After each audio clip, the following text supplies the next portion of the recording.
Hello and welcome to the show. I am here on Forza Motorsport 6 with a challenge. Today I'm going to be driving the almighty wing. Yes, the Bentley GT3 is here, and I'm going to be racing it around Spa at night. Now, if you've played the demo, you'll have driven around Yas Marina at night. Yas Marina, though, it's slightly different when it comes to night racing, because let's face it, they've got many spotlights around that circuit. It's used for Formula 1, so driving at night doesn't really make a huge difference to that particular track, because you can still see pretty much exactly the same. However, we're going to Spa, where there aren't lots of lovely spotlights, and driving at night or racing at night, I should say, is really rather daunting.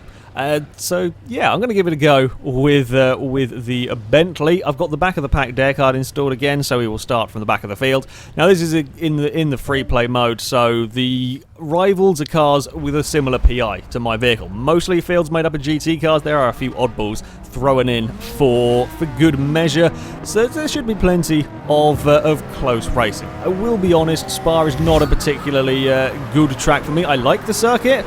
I'm just not particularly fast around here, basically.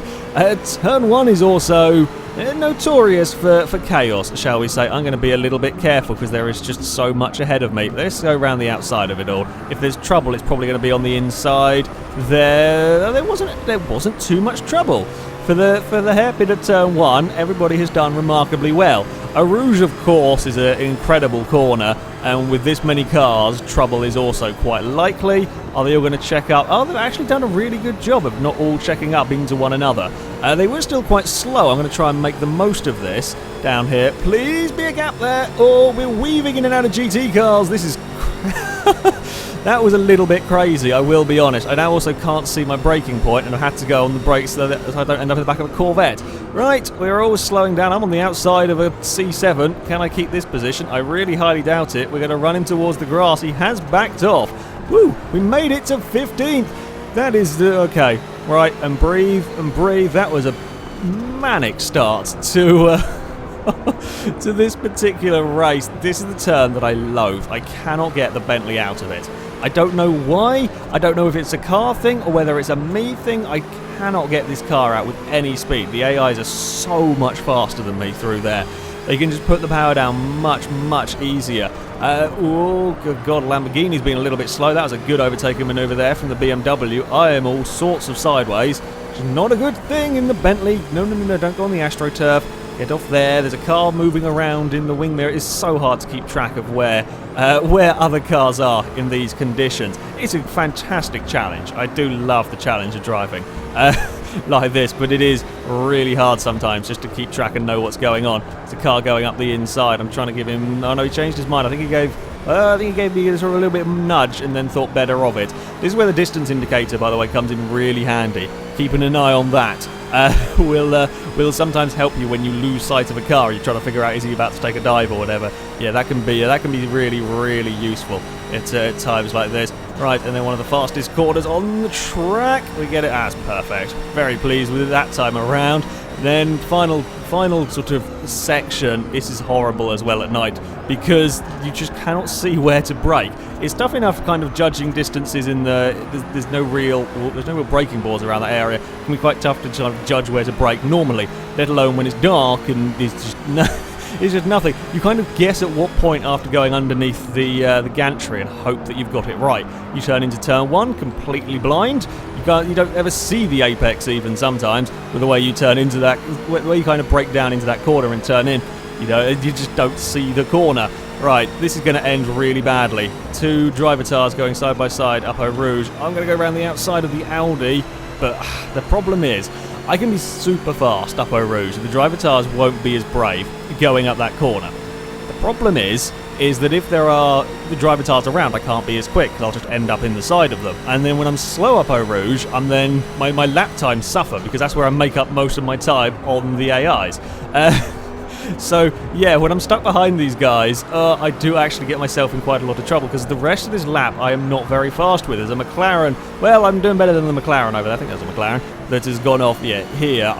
Don't be surprised if you see AIs go around the outside of me, because they can somehow find grip, although I'm just sliding. They're just going to shoot up the inside, yeah.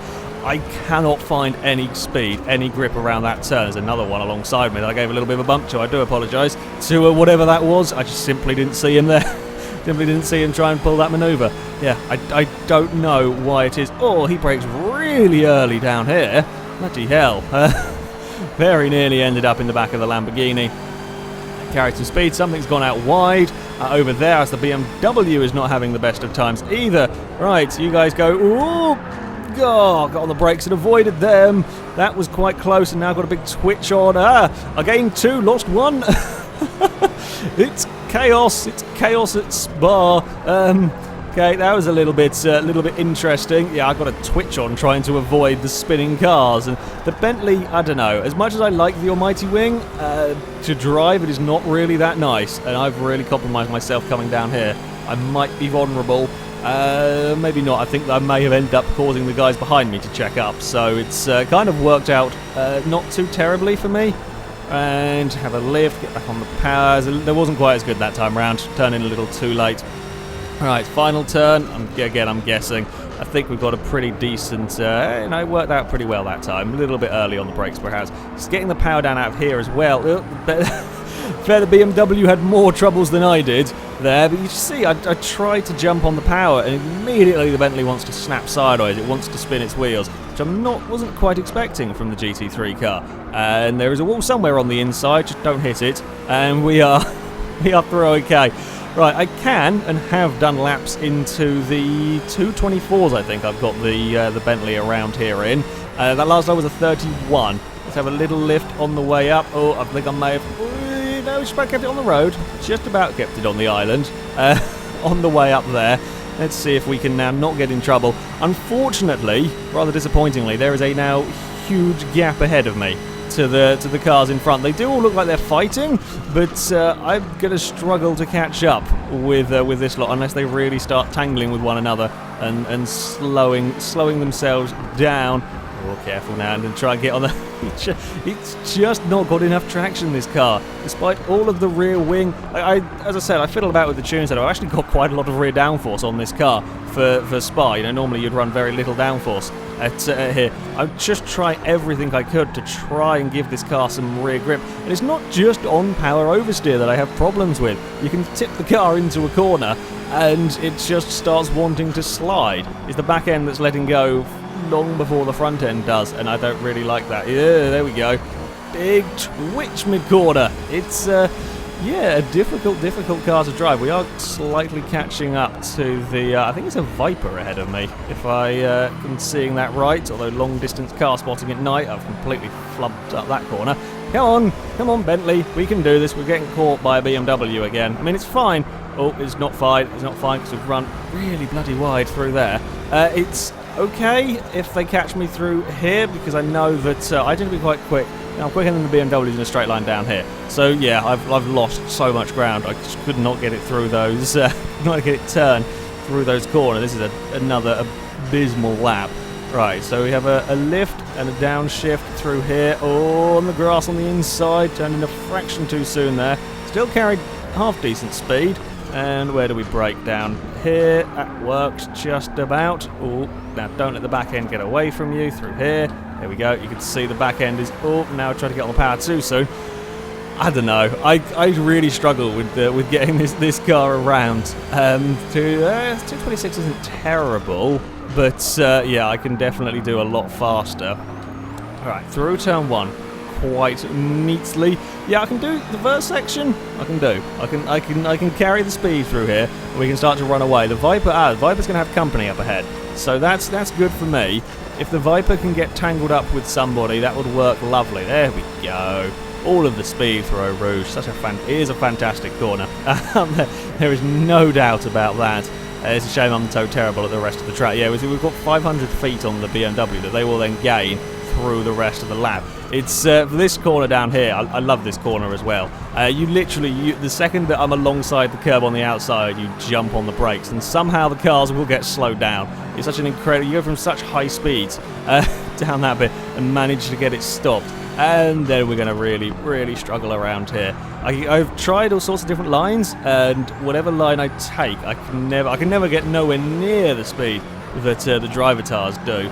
But yeah, it's just wanting to slide about, and now you can see by the distance indicator how much the BMW behind has caught up through this section. And let's see if we can not get oversteer. I mean, if we can be neat, if we can actually get the latter half of this lap better, we might stand a chance of catching the Viper.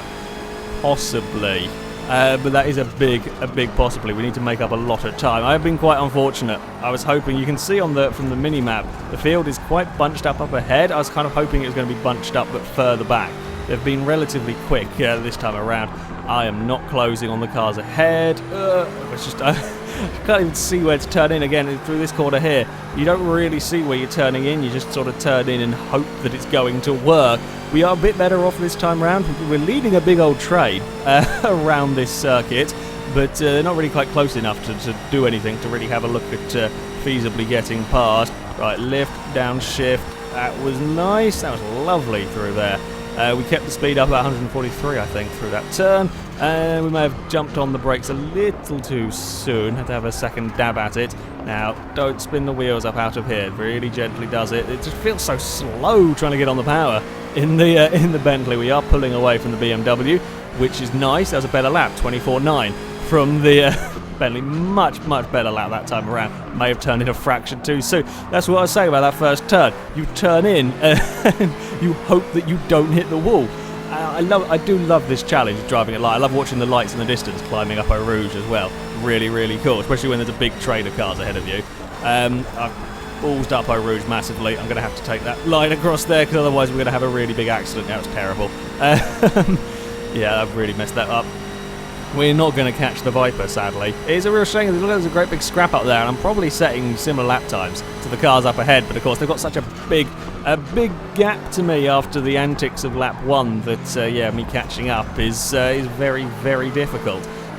It is a little bit of a shame, but you get the idea of just how daunting, how intense it is racing at night with just the headlights from your car. It is incredible. It is a really good challenge.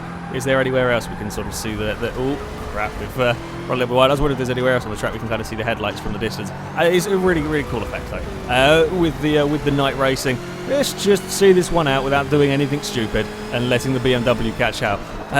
This is another cool corner. It's all about trying to find find somewhere where you can measure your braking marks effectively for these corners at night, somewhere that you will be able to see. So I find myself using the curbs a lot around here, like the outside curbs, as a braking reference for these corners. But that does leave you vulnerable if you're going for an overtake somewhere and you're sort of in the middle of the road, or you're trying to get the inside of a car. It does leave you quite vulnerable because it is quite hard to see the curbs and so on. So yeah, overtaking and so on is quite a challenge at night because you really don't want to be missing your braking point. The leader, I think there is one car in here, there's a GT2 car that's quite a lot quicker than the rest of us. So yeah, he's already finished the race. I'm not on for as good of a lap this time around. I've not quite let off enough either. We're exploring the limits of the track there. Yeah, it's not a good lap anyway, so... Oh well. You get the idea though of night racing at Spa. We're going to clobber the curb on the inside. One time I am going to turn into that completely wrong and get myself in the pit wall, I suspect. And a big amount of wheel spin out of the final turn. The BMW stayed pretty close behind us for most of that. That's a terrible final lap. I got a 24.9. Not too displeased with that lap, but yeah, night racing. Bloody difficult. Really is around sort of Spa where it's just so dark through most of the lap. A fantastic challenge though. Hey, we've leveled up. Ooh, V8 supercars. Oh, come on. You've got to give me a V8 supercar while I'm recording. You've not been the kindest to me when I've been recording. With a yay, we've got a Mercedes. Thank you, game. Yeah, we've provided, yeah, get a car with a wheel spin in a recording. I'll take the Mercedes. I already have the Volvo, so won't complain at getting a free Mercedes. Yeah, The Spa night racing is incredibly intense, as you would expect, incredibly difficult, but yeah, a really rather good challenge. Anyway, that is it from me. Thank you very much for watching, and until next time, goodbye.